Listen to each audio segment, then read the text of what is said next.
Market wizard book के इस section 41 में हम बात करेंगे डेविड रेयान की, जिनका इंटरव्यू जैक ने इस बुक में पब्लिश किया है। इसका टाइटल है stock investment as a treasure Hunt.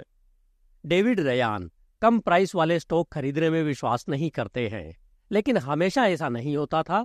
उन्हें याद है कि जब वे 13 साल के थे तब उन्होंने वॉल स्ट्रीट जर्नल में $1 का स्टॉक खोजा था। वे कागज हाथ में लेकर अपने पिता के पास गए और पूछा, अगर मैं अपने कमरे में जाऊं और $1 ले आऊं तो क्या मैं यह स्टॉक खरीद सकता हूं? उनके पिता ने उनसे कहा कि यह उस तरह से काम नहीं करेगा। उन्होंने समझाया, स्टॉक में इन्वेस्टमेंट करने से पहले आपको किसी कंपनी के बारे में कुछ रिसर्च करना होगा। कुछ दिनों बाद वॉल स्ट्रीट जर्नल को फिर से पढ़ते हुए रेयान को वार्ड्स फूड्स पर एक लेख मिला, जिसमें बिट ओ हिन और चंकी कैंडी बार बनाए गए थे। यह एक उत्तम इन्वेस्टमेंट जैसा लग रहा था, क्योंकि उसने बहुत सारी मिठाइयां खाई। उनके पिता ने उनके लिए एक अकाउंट ओपन किया और उन्होंने स्टॉक में 10 शेयर खरीदे। उन्हें याद है कि उन्होंने अपने सभी दोस्तों से कैंडी बार खरीदे थे ताकि कंपनी अधिक पैसा कमा सके और उनका स्टॉक बढ़ जाए। वह स्टॉक इन्वेस्टर के रूप में रेयान के करियर की आधिकारिक शुरुआत थी। बड़े होने के साथ साथ रेयान की शेयर मार्केट में रुचि बढ़ती गई। जब वे 16 वर्ष के थे तब तक वे एक वीकली चार्ट सर्विस की मेंबरशिप ले चुके थे और विलियम ओनील और दूसरे मार्केट एनालिस्ट द्वारा किए जा रहे इन्वेस्टर सेमिनार में भाग ले रहे थे। कॉलेज में उन्होंने शेयर मार्केट पर अवेलेबल हर किताब पढ़ी। विलियम ओनील रेयान के आइडियल थे।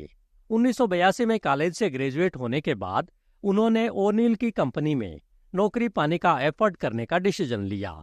उन्होंने रिसेप्शनिस्ट को ओनील के काम में अपनी रुचि और किसी भी नौकरी को स्वीकार करने की इच्छा के बारे में बताया, चाहे वह कितनी भी छोटी क्यों न हो। यह बस दरवाजे पर अपना पैर जमाने के लिए वे मुफ्त में काम करने को भी तैयार थे। रेयान को काम पर रखा गया और 4 साल के भीतर उनके इन्वेस्ट सक्सेस के कारण उन्हें कंपनी के सबसे कम उम्र के उपाध्यक्ष के रूप में नियुक्त किया गया। एक पोर्टफोलियो मैनेजर और इंस्टीट्यूशनल ग्राहकों के लिए स्टॉक सिलेक्शन में ओनील के प्रत्यक्ष असिस्टेंट के रूप में जिम्मेदारियों के साथ रेयान ने अपने रिलेशनशिप की प्रसिद्धि की एक डिग्री हासिल की जब उन्होंने 1985 में यूएस इन्वेस्टिंग चैंपियंस का स्टॉक डिवीजन जीता, जो स्टैनफोर्ड यूनिवर्सिटी के पूर्व प्रोफेसर नार्म जाहिद द्वारा संचालित एक प्रतियोगिता थी। उस वर्ष उनका रिटर्न अभूतपूर्व 161% था, जैसा कि यह प्रदर्शित करने के लिए कि उनका परफॉर्मेंस 1 साल का अस्थायी नहीं था। रेयान ने 1986 में प्रतियोगिता में दोबारा एंटर किया और 160% रिटर्न के साथ दूसरे स्थान पर रहते हुए अपने पिछले वर्ष के परफॉर्मेंस को लगभग दोहरा दिया। 1987 में उन्होंने एक और 3 पॉइंट्स वाले रिटर्न वर्ष के साथ एक बार फिर प्रतियोगिता जीती। कुल मिलाकर 3 वर्षों के लिए उनका कंपाउंडिंग रिटर्न रिमार्केबल 1379% था। हालांकि जिन ट्रेडर्स से जैक ने इंटरव्यू किया उनमें से अधिकांश को ट्रेडिंग से प्रेम है, लेकिन किसी में भी रेयान द्वारा प्रदर्शित बेलगाम उत्साह नहीं है। रेयान के लिए स्टॉक सिलेक्शन की पूरी प्रोसेस एक शानदार खेल की तरह है, एक खजाने की खोज जैसा कि वे इसका वर्णन करते हैं, और उन्हें अभी भी विश्वास नहीं हो रहा है कि उन्हें ऐसा करने के लिए पे आउट मिल रहा है। जिन ट्रेडर्स का जैक ने इंटरव्यू लिया उनके ऑफिस सादे से लेकर विस्तृत तक थे, लेकिन रेयान ने स्पष्ट रूप से स्पेक्ट्रम के निचले हिस्से को बेट पर लगा दिया था। किसी ऑफिस के बजाय सादा या अदरवाइज, जैक को यह देखकर आश्चर्य हुआ कि रेयान का वर्क प्लेस एक यूनिकेबल नॉइजी फ्लोर के साइज का कमरा है। रेयान को सुविधाओं की कमी की कोई परवाह नहीं थी। जैक को संदेह है कि जब तक उन्हें अपने चार्ट और कंप्यूटर रन अवेलेबल कराई जाएंगे, वे शायद हाल की कोठरी में काम करने से संतुष्ट होंगे। चलिए अब इंटरव्यू शुरू करते हैं।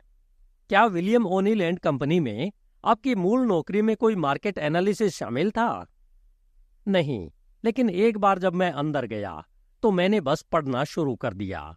मैं हर रात और वीकेंड पर सामान घर ले जाता था। आप किस तरह की चीजें पढ़ रहे थे? मैं हमारे चार्ट पर जाऊंगा। मैंने कंपनी की पिछली सिफारिशों को स्टडी किया। मैंने अपने दिमाग में यह बैठाने के लिए कि कोई बड़ा कदम उठाने से पहले कोई स्टॉक कैसे दिखता था, ग्रेट विनिंग शेयरों के हिस्टोरिकल मॉडल को स्टडी किया। मैंने उस पॉइंट पर पहुंचने की कोशिश की जहां मैं बिल्कुल वही चीजें देख रहा था जो ओनिल ने देखी थी। वे मेरे रोल मॉडल थे। क्या आप इस टाइम ट्रेडिंग कर रहे थे? हाँ, मैंने कंपनी के लिए काम शुरू करने के तुरंत बाद यानी 1982 में $20,000 का अकाउंट ओपन किया। आपने कैसे किया? शुरुआत में मैंने जून 1983 तक अकाउंट को लगभग $52,000 तक चलाया। फिर मैंने यह सब वापस कर दिया, जिसमें मेरी कुछ शुरुआती कैपिटल भी शामिल थी। 1984 के मध्य तक मेरा अकाउंट $16,000 तक कम हो गया था। मैं आपको जल्दी से बता दूं कि अगर आप इस बुक को PDF में चाहते हैं तो वीडियो के नीचे दिए गए किसी भी प्रोडक्ट लिंक पर क्लिक करके इसे डाउनलोड कर सकते हैं। क्या आप जानते हैं कि आपने क्या गलत किया? हाँ, मैं बैठ गया और जून 1983 से लेकर 1984 के मध्य तक अपनी हर गलती को स्टडी किया। संभवतः मेरी सबसे बड़ी गलती यह थी कि भले ही हम मॉडरेट बियर मार्केट में थे, डो 1296 से गिरकर 1078 पर आ गया था। मैंने खेलना जारी रखा एग्रेसिव रूप से, जैसा कि मैंने अगस्त 1982 से जून 1983 तक बुल मार्केट के दौरान किया था। मैंने उन शेयरों को खरीदने की भी गलती की जो अत्यधिक एक्सटेंडेड थे। इससे मेरा मतलब यह है कि मैं ऐसे स्टॉक खरीद रहा था जो पहले से ही अपने प्राइस बेस से 15 से 20% ऊपर चले गए थे। आपको केवल वही स्टॉक खरीदना चाहिए जो उनके बेस के कुछ पॉइंट के भीतर हो, अदरवाइज रिस्क बहुत बड़ा है। मैंने अपनी सभी मिस्टेक्स से सीख लेकर इसे बदल दिया। 1984 के अंत में मैंने अपनी रियल एस्टेट का एक टुकड़ा बेच दिया और सारा पैसा एक स्टॉक अकाउंट में डाल दिया। 1983 के मध्य से 1984 के मध्य तक अपने खराब परफॉर्मेंस के बावजूद क्या आप आश्वस्त थे, क्योंकि आपको लगा कि आपको पता चल गया है कि आप क्या गलत कर रहे थे? हाँ, क्योंकि मैंने बहुत मेहनत से पढ़ाई की थी और डिसिप्लिन रहने का दृढ़ संकल्प किया था।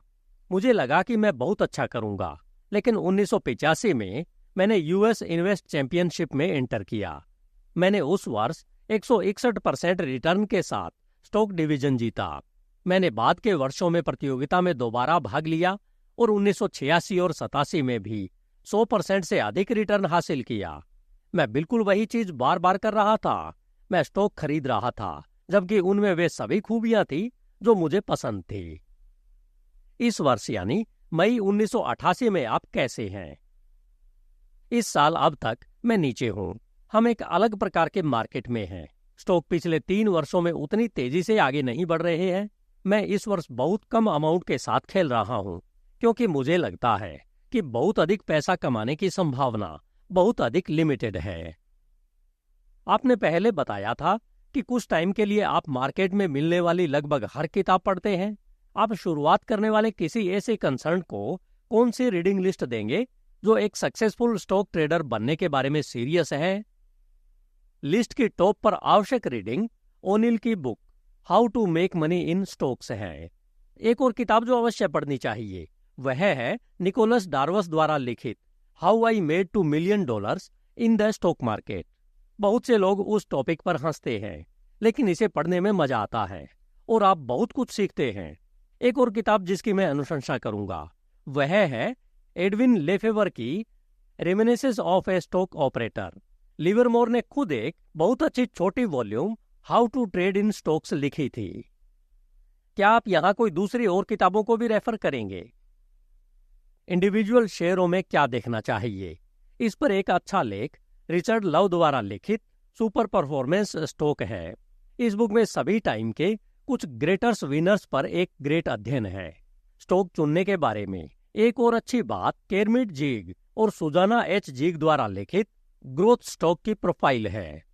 मैं मार्टी ज्विग की किताब विनिंग ऑन वॉल स्ट्रीट और स्टैन वेनस्टीन की secret for profiting in bull and bear markets की भी रिकमेंडेशन करूंगा, जिसमें शॉर्ट सेलिंग पर कुछ अच्छे सेक्शन हैं। अंत में एलियट वेव एनालिसिस पर, जिसके बारे में मुझे लगता है कि कुछ वैधता है। फ्रास्ट और प्रेचर द्वारा लिखित एलियट वेव थ्योरी और बेकमैन नामक एक अंग्रेजी साथी द्वारा सुपर टाइमिंग नामक एक बुक है। ये सभी किताबें अच्छी हैं, लेकिन आप मार्केट से ही सबसे ज्यादा सीखते हैं।